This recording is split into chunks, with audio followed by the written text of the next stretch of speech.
Hello दोस्तों, मैं advocate Jitendra Singh. आज मैं बहुत अच्छा चीज बताने जा रहा हूं और आप लोग को सहस्र जो है हमारे चैनल में, लीगल चैनल में स्वागत है। तो आज मैं नियमित जमानत के बारे में बताने जा रहा हूं, जिसको इंग्लिश में रेगुलर बेल बोला जाता है।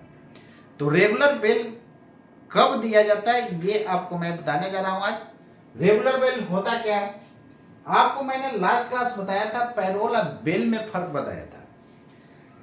तो पैरोल और बेल में फर्क बताया था दोस्तों। पैरोल का मतलब मैंने बताया था कि जब कोई व्यक्ति कन्विक्टेड हो गया, मतलब कन्विक्टेड हो गया तब वो अपराधी के अकाउंट में है। यानी कन्विक्शन के बाद, यानी कन्विक्टेड होने के बाद, कन्विक्टेड यदि साबित हो गया, उसके बाद जब जेल से उसको बाहर लाया जाता है किसी अर्जेंट इमरजेंसी केस में, जैसे मान लीजिए कि उसके पिताजी का डेथ हो गया, चाहे घर में कोई ऐसा व्यक्ति बीमार है जिसको इलाज जो है बिना उस व्यक्ति के कारण नहीं हो पाएगा। जैसे उस व्यक्ति के रहने पर ही उसका समझो इलाज संभव है। मान लो कि अकेला घर का वो मालिक है और जेल में बंद है, और किसी का बहुत ज़्यादा तबीयत खराब है, यानी मरने को है, तो उस समय जो है मुलाकात के लिए उसको पैरोल पर दिया जा सकता है। या घर में किसी का डेथ हो गया, या डिलीवरी का कुछ ऐसा मैटर हो, तो उस केस में मान करके चलो कि उस आदमी के न रहने पर बहुत बड़ा लॉस हो, तो उस केस में कोर्ट को सेटिस्फाई करना होता है आपको। यदि सेटिस्फाई आपके रीजन से सेटिस्फाई कोर्ट हो जाता है तो आपको पैरोल पर छोड़ा जा सकता है, और आपका बिहेवियर देखा जाता है। ऐसा नहीं कि छोड़ दिए तो भाग जाए, समझ गया ना। आपका बिहेवियर के अनुसार ही आपको पैरोल पर छोड़ा जाता है। तो चलो रेगुलर बेल के बारे में आज मैं बताने जा रहा हूं। जब कोई व्यक्ति जो है आपराधिक मामले में जैसे जेल में चला गया, तो जेल में जाने के बाद जो बेल का एप्लीकेशन अप्लाई किया जाता है वो रेगुलर बेल होता है। वो क्या होता है? रेगुलर बेल होता है। कोर्ट में आपका कार्यवाही जो है चल रहा है, सुनवाई चल रहा है, कोर्ट में प्रोसीडिंग आपका चल रहा है। तो कोर्ट में जो है आपका सुनवाई चल रहा है, उस दरम्यान आपको जो है बेल जो दिया जाता है, आप जेल में थे, आपको बेल दिया जा रहा है, तो रेगुलर बेल होगा। जेल में जाने के बाद जो बेल मिल रहा है वो रेगुलर बेल है। लेकिन कन्विक्टेड हो जाने के बाद जो मिल रहा है उसको पैरोल स्पेशल नाम पड़ा है। क्या नाम पड़ा है? पैरोल पर छोड़ा गया। समझ गया ना।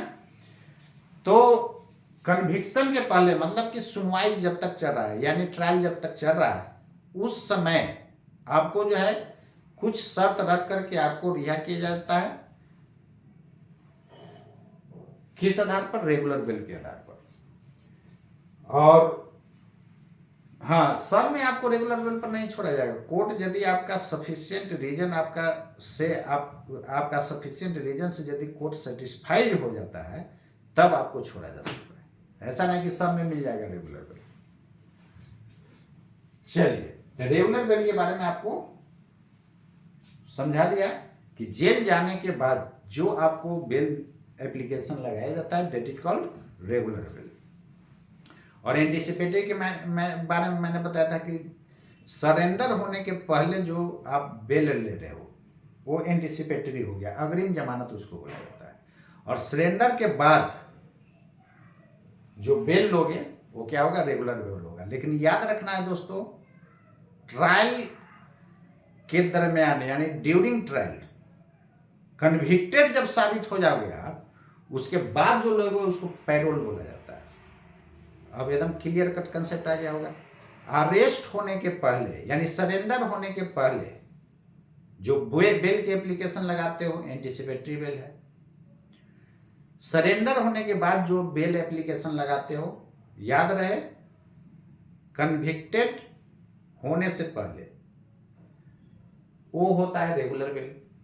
और कन्विक्शन के बाद, कन्विक्टेड होने के बाद जो आप बाहर आते हो जेल से, वो पैरोल पर बोला जाता है। क्लियर है?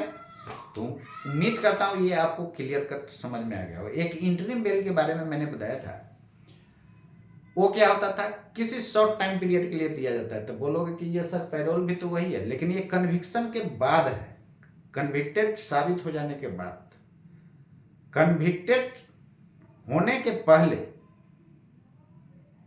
जो भी आपको शॉर्ट पीरियड के लिए, शॉर्ट टाइम के लिए आपको जो बेल दिया जाता है, 10 दिन 20 दिन जो भी है, वो क्या होता है? इंटरिम बेल होता है। तो उम्मीद करता हूँ दोस्तों आपको ये टोटल बात समझ में आ गई होगी। तो आज के लिए इतना ही दोस्तों, मिलता हूँ फिर नेक्स्ट क्लास। अगले क्लास में डिफ़ॉल्ट बेल के बारे में बताऊंगा। अब अगले लेक्चर में मैं बताऊंगा डिफ़ॉल्ट बेल क्या होता है। ऐसे मैं पहले भी डिस्कस किया था कि 10 साल से कम सजा वाला में क्या होता है कि पुलिस को 60 दिन के अंदर चार्जशीट करना होता है। 10 साल के बाद वाला में 10 साल से ज़्यादा का सजा है तो 10 साल से ज़्यादा का सजा है, उसमें 90 दिन के अंदर चार्जशीट करना होता है।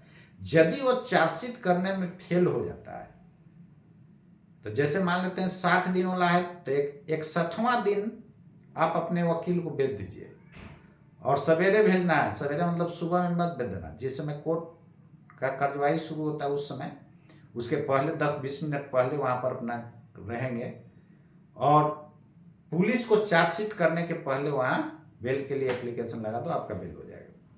वो डिफ़ॉल्ट बेल होता है। लेकिन 61वां दिन पुलिस चार्जशीट कर दिया, उसके बाद तुम जाते हो, आपके वकील साहब जाते हैं, तो फिर आपको बेल नहीं मिलेगा। ये बात समझिए क्या? तो उस तरह का जो स्पेशल बेल जो मिलता है, पुलिस के डिफ़ॉल्ट होने के कारण हुआ है, मतलब चार्जशीट वो डिफ़ॉल्ट नहीं कर पाया टाइम के अंदर, तो इस टाइप के बेल को डिफ़ॉल्ट बेल बोला जाता है।